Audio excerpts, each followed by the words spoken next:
Hey, what's good? It's a beautiful Wednesday in Sacramento, California, the city of trees. And today, I was just gonna talk a little bit about some networking that I wrote down here. Yeah, I guess I'll just start talking basically. I'll try to use the whiteboard more because I didn't do that the last couple of times, and I feel like this is a pretty cool whiteboard. Alright, cool. So I just said thinking about the networking of devices and machines. So I did this in the first video, but local area networks to wide area networks to the internet leading up to blockchains, and then blockchains is the cool. I mean, the internet's pretty cool too, but in my opinion, blockchain is probably that's kind of mind blowing. So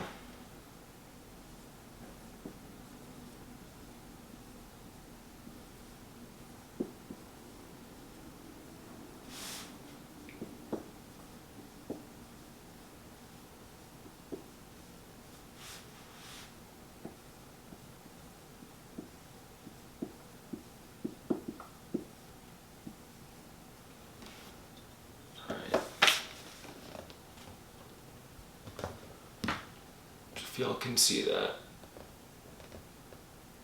Shit, honestly, I can't see it. It just looks I mean, I'm glad it's really light in here. That's why I kind of like my room, right? Because it's it's always pretty light in here. But just in terms of lighting for that, probably won't be the best, but we'll see. It did the first video. Yeah. So just think about that. So we can communicate with anyone who has a device like this, pretty much, or a phone or something, or a PC. I have a couple of these on my bed here. And now with blockchains on top of it, you'll be able to transact easily with those people. So before, so now you can transact a little bit, but it's still through a bank. For example, I have Zelle Pay. And that, that's convenient, not gonna lie. But I mean, it's not even really, because it kind of is. But so oftentimes other people don't really have Zelle Pay. I only have a few recipients, honestly, that have Zelle Pay. A lot of people are oh, do you have Cash App? And I'm no, I don't. But then apparently Cash App is a pretty good service for the people that use it. But imagine if you just had just a token or a currency you could use across a network. I don't know. It just seems like a more convenient way. And if you just had one, I don't want to say world currency because that kind of sounds conspiracy, right? Technically it won't be a world currency. There'll kind of be several of them, but hopefully they'll be interoperable, on the machine side, interoperable, so the human isn't trying to maneuver with all these apps and stuff. It'll just be the machines doing it. So I don't want to call it a world currency because there's computer science and stuff behind it, so yeah, I don't really want to call it a world currency, but I've heard, I guess, blockchains associated with that, so hey, that's an opinion. But, I guess, we'll go into data now. I guess that just leads into data, kind of. So, in terms of, how much data is being collected, we already know, we don't know how much. And ultimately, we already know it's a bunch. Data's the new oil, they say. And, we know, a lot about the quality of the data. So in terms of the networking, thinking about that, so the networking data from our devices is collected by a bunch of technology companies, and then that's a bunch of data, And ultimately, no human. I remember I used to kind of think, oh, like Bill Gates or like Jeff Bezos or something, like some like mastermind was like looking at all the data. That's what I kind of thought at some. I used to think, like when I was younger, or even kind of like a few years ago, to be honest, before I started studying it. But ultimately, like that's just a bunch of data being they even like when you click on certain things on a website, that's data. So basically, almost everything's data. Now they're even trying to make your voice data pretty much. Like all this YouTube audio that I'm giving to YouTube, that's pretty much data too. And no human's gonna look at all that stuff basically. It's pretty impossible. Like maybe if you're a suspicious person, like the government might, but pretty much like no single person's gonna look at it all. Ultimately, all of that data is just fed into algorithms pretty much. It's like AI algorithms for maybe like a recommended videos playlist or something if it's like YouTube, or like recommended music if it's like YouTube or Spotify or something, or like the recommended list for like a lot of services kind of have that now. Like so that's like an AI thing. Like and all sometimes it's like just some like AI where like no one really knows. Like, even the people working on it don't know the code in it, so it's like a black box of just something that it outputs whatever action it does. Depending on the company, like maybe it's like advertising to a certain amount of or to a certain group of people or something. Like it seems like that's not kind of popular too. A lot of it's like advertising. It seems like, but yeah. So it's fed in. So the data is fed into algorithms. So like what I was kind of thinking was maybe because since there's no one really. So this is what they kind of call like the layer of like artificial intelligence or whatever. I always kind of thought it was corny. It's like, oh, the quad tertiary layer of the brain, or like quaternary layer. I forgot which one it is. Like what those like computer scientists and like Elon Musk and like those business people. Like I mean, it is like a buzzword term, but then it kind of makes sense, just in terms of those algorithms, because everyone has like these kinds of devices now, and those these companies basically make these algorithms and these apps, everybody's using them.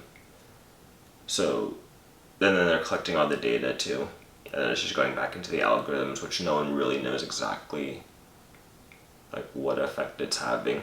Like all they know is like it like gives me like a good set of recommended videos or recommended music or recommended places to eat or like recommended people to interact with. Like I mean, honestly, I thought that was Armageddon, to be 100% honest. Like, a few people I know, like, I never thought they'd, but, shoot, even I might, I guess, try it out. It just seems like that's how, like, the new generation kind of, like, because even, like, a couple of my buddies back in college, they're like, oh, that's how, like, you meet each other.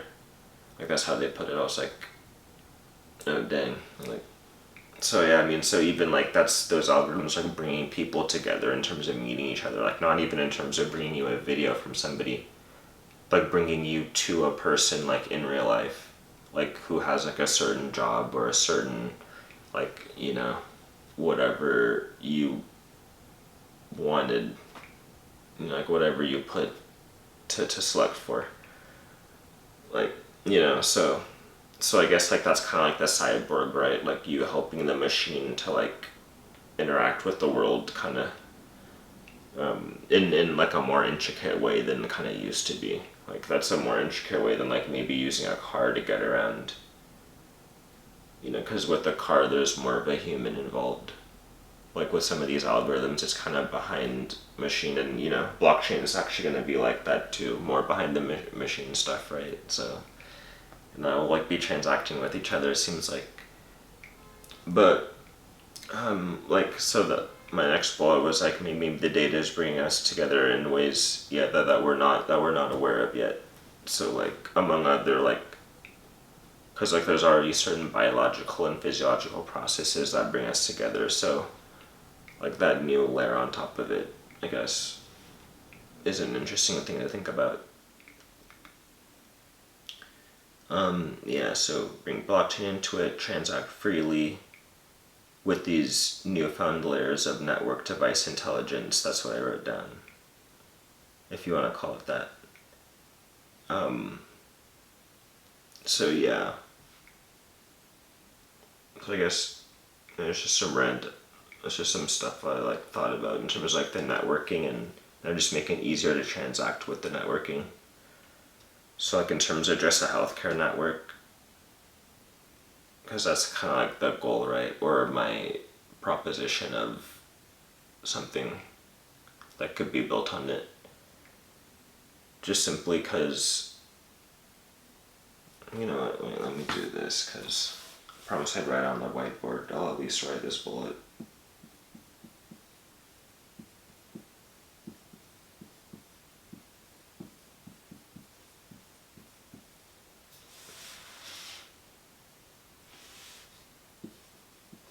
This is pretty much the most important like part in my opinion. Oh, did I bring my? Oh shit, I didn't bring my eraser, dang. Okay, so I'm trying to cross that out. So get paid to be healthy, just easily. Yeah, and then paid to help other people be healthy easily. Like actually be healthy.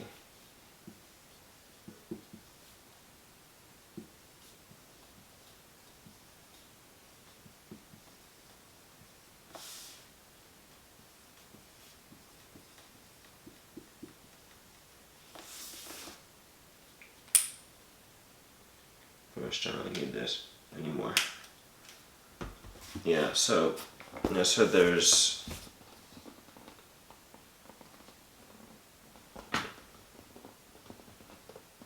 hopefully that shows like when I'm like editing it, because like I really can't tell from here. Or you know what, I'll probably do this because like the actual camera is like on this side, but I'm like seeing myself on that. So I'm like looking at that, but I'll do that. Yeah, so yeah, in my opinion, like let's get like so the people who are I guess just want to get other people healthy, like they can just more easily get paid helping other people get healthy. And then there can be what I'm thinking, obviously I'm still studying this and I want to be able to build it. It might take a little bit, but like then you can I'm hoping like we could just have like an AI that then the patients, they can like just feed their data into that AI and that AI can like process the data and then basically that AI can like figure out how to get a human with like certain parameters healthy, and then that person can just get paid also like while they're trying to get healthy themselves. Like if they reach certain goals, then they like get paid too, because like they can feed their data into the AI. So like that's like the service they're providing, so like they can get paid for their data pretty much if they like choose to do it. And then it also incentivizes them because like if they reach those goals, then like they're actually like getting healthier. So I hope like they're sending better data. And in turn that AI can like learn how to get a person who was like at that person's level at the time, like before they got better. Like as if they're like getting data and that person's getting better, that AI can better know how to like help the next person who's at that level that the previous person was. So you're basically just like, it's like recycling the benefit pretty much. Like why not? And then get paid to do it, at least in a small way at the beginning. Hopefully like we figure out how to make it bigger, but I feel like you just recycle the benefit, and then the people who are like the providers of the healthcare, you call it like, it could be like doctors or like a random person or like a physical therapist or a nurse or like just a random dude or random woman. Like they can just keep getting paid like because they're like healthy at the beginning, and then like they just keep helping people, and like they just get paid by the initial probably ultimately it might be like fiat or some interoperable token. Ultimately, like to be honest, like in terms of the user, it'd probably be like a fiat, unless they have Bitcoin already or like Ethereum or whatever thing. Like that'll kind of depend on like more of the underlying blockchain, but it might just be like fiat, like dollar or like euro or something. Yeah, and then like the machines can do all the interoperability in terms of the tokens transferred to like the underlying blockchain currency, transferred to the, whatever else there might be. And then, yeah, and then it can just be transferred back to like maybe it's fiat, like, and then that distributed evenly to all like the providers of like whoever helped the person get healthy, like whoever helped reach the goals of the smart contract pretty much. Because like that's how it would work. It'd be like smart contracts that connects all of the users. And yeah, that's basically it. Yeah, that's a little bit more nitty gritty, but like still kind of general. Like, yeah, and then learning about Haskell still, like transactional language pretty much is kind of what I'm learning it is. Like imperative language. Like learning more about that stuff. And learning more about blockchains, and like, yeah, the tech is progressing. Like I'm trying to follow Cardano, and like they said they're adding a bunch of projects to, more like they have a bunch in the pipeline, so hey, we'll see how that goes. So I gotta practice on Ethereum, but yeah, that's pretty much all I got for this video. Yeah, I guess, and then I don't even know what the next one will be, to be honest, but like I'll probably think of something. I'll write some script. These things seem to come pretty easy now. But yeah, that's pretty much it. Stay healthy. I think there was like more smoke out. I hope there's like, I heard there was like literally yesterday, a bunch of smoke just randomly came up, and I was like, wait, did like fires just start again? And like the sky is like kind of, it's like blue, but like it's not nearly as bad as it was before, but it's like it's like weirdly kind of gray, but like blue. It's so, like, I'm like, dang, are these fires gonna end? Like, I don't know, it's like October now. Yeah, we'll see what happens, but yeah, just like, despite all that stuff, just try to stay healthy, and like, I guess if the air around you isn't that great, like maybe stay inside a bit, like try to get some sunlight, if there's like sunlight in your area. Alright, peace out.